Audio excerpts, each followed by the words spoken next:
Vous pouvez vous en tenir au travail explicatif que nous venons de faire. Vous en avez tout à fait le droit.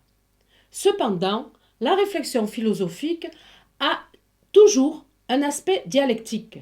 Elle fait dialoguer des idées, elle fait dialoguer des philosophes. Comment allez-vous introduire cette dimension dans votre devoir? Dans la vidéo sur l'introduction, nous avons dit qu'il y avait deux manières de positionner la discussion. Première manière, en fin de chaque partie. Bien sûr, elle consiste alors à ce moment-là à discuter de l'idée principale de la partie. Pour le corbeau et le renard, on voit dans la première partie qu'on nous présente comme une évidence le fait que le renard est alléché. Eh bien, on peut se demander si tous les hommes sont réellement attirés par les honneurs, par la richesse ou par le pouvoir. Pour construire ce débat, vous devrez peut-être vous contenter de vos petites idées et de vos propres arguments. Ça n'est pas grave, ça peut tout à fait suffire.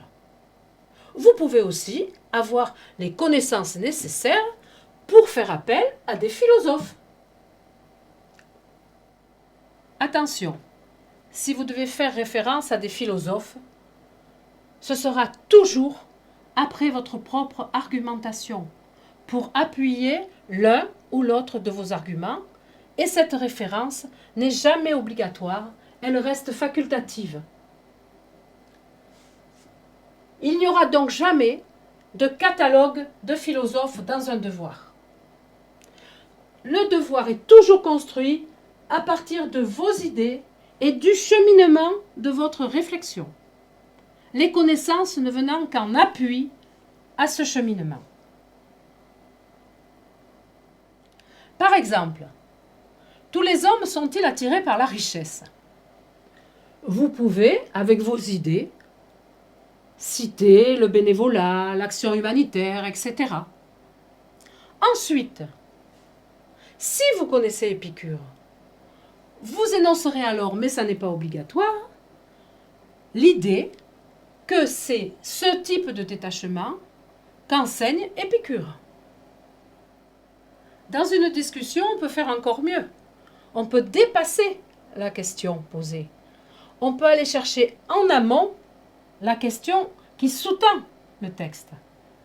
Vous vous souvenez que pour Jean de La Fontaine, nous n'avons pas été capables de dire s'il condamnait réellement l'attitude du renard, c'est-à-dire l'attitude des courtisans.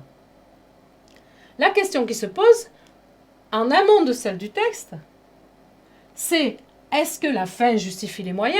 Est-ce qu'on peut mentir pour obtenir un but valable? Et nous avons en appui à cette discussion la position de Machiavel qui fait la pub à la démagogie en disant que le gouvernant doit mentir au peuple pour le bien du peuple.